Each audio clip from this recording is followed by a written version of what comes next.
Google sheet data entry করতে গিয়ে যদি বারবার ভুল বা এলোমেলো ডাটা চলে আসে, তাহলে আজকের ভিডিওটা আপনার জন্য। দেখাবো কিভাবে ডাটা ভ্যালিডেশন দিয়ে ড্রপডাউন মেনু তৈরি করে ডাটা এন্ট্রিকে আরও সহজ ও দ্রুত নির্ভুল করা যায়। চলুন কথা না বাড়িয়ে প্র্যাকটিক্যাল চলে যাই। আপনাদেরকে বোঝানোর স্বার্থে আমি একটি গুগল শিট ওপেন করে রেখেছি। মনে করেন যে এখানে নেম আছে জন স্মিথ, কোম্পানি আছে এবিসি প্রুফ, ইমেল আছে জন এবিসি কম, স্ট্যাটাস এখানে আছে কমপ্লিট, তারপর এখানে নিচে নাম আছে শারদা জনসন XYZ LTD, সারা @xyz.com, এখানে আছে কমপ্লিটেড, এখানে আছে কমপ্লিট, এখানে আছে কমপ্লিটেড, এখানে কিন্তু দুই রকম আছে।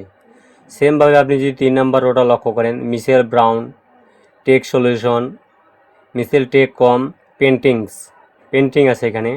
আবার 5 নাম্বার ওই আছে ইমেল ডেভিস, কোম্পানি আছে ডাটা এক্সপার্ট, ইমেল আছে ইমেলি @data.com পেন্টিংস। এখানে কিন্তু স্ট্যাটাস আপনি লক্ষ্য করেন, প্রথম আছে কমপ্লিট, 2 নম্বর আছে কমপ্লিটেড, 3 নম্বর আছে পেন্টিং, 4 নম্বর আছে পেন্টিংস। আপনি আবার এখানে 6 নম্বর স্ট্যাটাসটা লক্ষ্য করেন, 6 নম্বর রয়ে আবার স্ট্যাটাসে 6 নম্বর এখানে সোজা দেখেন প্রসেস, আর এখানে আছে 7 নম্বরেও ইন প্রসেস। মানে 7টা কলামে 7 রকম আছে, অর্থাৎ স্ট্যাটাসটা বাদ দিয়ে 6টা কলামে কিন্তু 6 রকম আছে। আমরা যদি এই ভুলটা এড়াতে চাই, তাহলে এই ভুলটা আমরা কীভাবে এড়াবো? আমাদের এই ভুলটা এড়ানোর জন্য আমাদেরকে ডাটা ভ্যালিডেশন সেট করতে হবে। প্রথমে আমি এগুলো রিমুভ করে দিই, তারপর আপনাদেরকে দেখাইতেছি। এগুলো আমি রিমুভ করে দিয়েছি, কিন্তু এগুলো আমাদের কোনো নাই। আমি প্রথমে ডি কলাম সিলেক্ট করলাম, তারপর ইনসার্ট দিলাম। এই যে ড্রপডাউন মেনু দেখতে পাচ্ছেন, এই ড্রপডাউন মেনু যে গিয়েও করতে পারি, আবার এইখান থেকে ডি কলাম সিলেক্ট করে ডাটাতে গিয়েও করতে পারি। এই যে ডাটা ভ্যালিডেশনে ক্লিক করলাম, তারপরে এই যে অ্যাড রুল দেখতে পাচ্ছেন আপনারা স্ক্রিনে, অ্যাড রুলে ক্লিক করব। তারপরে যে ড্রপডাউন মেনু, এখানে ড্রপডাউন মেনু থাকবে স্ট্যাটাস, এখানে স্ট্যাটাস থাকবে, এখানে অ্যাড অ্যানাদার আইটেম এখানে দেবো আমি।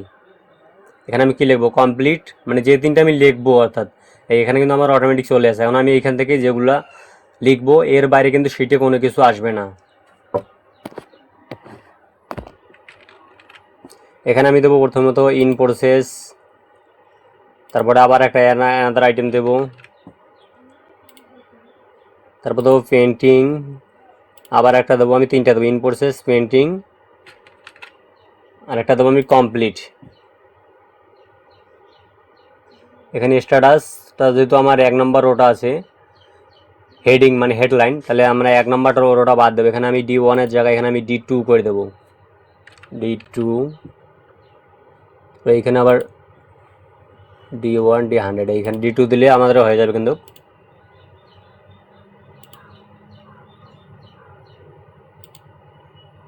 এই যে আমার এখানে স্ট্যাটাস কলমটা কিন্তু বাদ হয়ে গেল, ওটা ডিলিট করে দেওয়ার পরে এখানে আমার 3টে রুল দিয়েছি। এই 3টে বাদে আমাদের শিটে কিন্তু আর কোনো কিছু আসবে না। এখানে আমি যদি ডান দিই, ডান দিলাম, হয়ে গেছে কিন্তু এটা। এখন আমি কেটে দেবো। যে এখন আমি এখানে যদি 3টা যে কোনো একটা সিলেক্ট করে হয়ে যাবে, এটা আমি কমপ্লিট দিলাম, এই যে কমপ্লিট দিলাম। তারপর 2 নম্বরটা আমি যদি এখানে পেন্টিং দিই, যে পেন্টিং হয়ে যাবে। তো 3 নম্বরটা যদি আমি এখানে ইন প্রসেস, এই ইন প্রসেস হয়ে যাবে। এভাবে আমরা যদি ডাটা ভ্যালিডেশন দিয়ে ড্রপডাউন মেনু তৈরি করি, তাহলে কিন্তু আমাদের ভুল হওয়ার সম্ভাবনা একবারেই নেই, বিন্দু পরিমাণও নেই। সেমভাবে আমি যদি এখানে আলাদা কিছু কমেন্ট করি, CVV দিয়ে ইন্টার দিই, তা কিন্তু নেবে না। এই দেখো সিট কোনোভাবেই এটা অ্যাক্সেস করবে না। আমাদের এই মেনুটা ডাটা এন্ট্রি করার সময় বা যে কোনো প্রজেক্ট করার সময় গুগল শিটে অনেক বেশি কাজে দেয়, যেন আমরা বারবার ভুল না করি বা বারবার লিখতে না হয়। ভুল কোনো কিছু লিখলেই এখানে নেবেই না। মনে করো এখানে যদি আমি ABCD লিখি বা ABX দেই, ইন্টার দেই, তাহলে কিন্তু কখনোই শিট এটা অ্যাকসেপ্ট করবে না। এই যে এখানে ভুল ভায়োলেশন দেখাচ্ছে, মানে ভুল রুল আমি অ্যাপ্লাই করতেছি। এখানে শুধু ভ্যালুয়েবল আছে, মানে মূল্যবান 3টে রুল আছে, ইন প্রসেস, পেন্টিং, কমপ্লিট। এই 3টার বাইরে আপনি আলাদা কোনো এখানে শিটে লিখতে পারবেন না। আমরা যদি এইভাবেই ডাটা এন্ট্রির কাজে বা বিভিন্ন প্রজেক্টে গুগল শিটে হোক অথবা এক্সেল ফাইলে হোক, যদি আমরা এইভাবে লিখি, ভ্যালিডেশন দিয়ে ড্রপডাউন মেনু তৈরি করি, তাহলে আমাদের কিন্তু ভুল হওয়ার সম্ভাবনা 0%, অর্থাৎ 100-এর মধ্যে 100%ই আমাদের ঠিক থাকবে তথ্যগুলো। আশা করি বুঝতে পারছেন।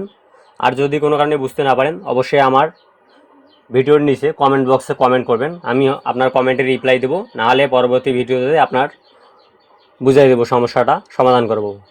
এরকম প্র্যাকটিক্যাল টিউটোরিয়াল ভিডিও পেতে আমার চ্যানেলটিকে সাবস্ক্রাইব করে রাখুন এবং যদি আপনি আমার ভিডিওটা ফেসবুক পেজ থেকে দেখে থাকেন তাহলে অবশ্যই ফলো করে রাখবেন। ধন্যবাদ।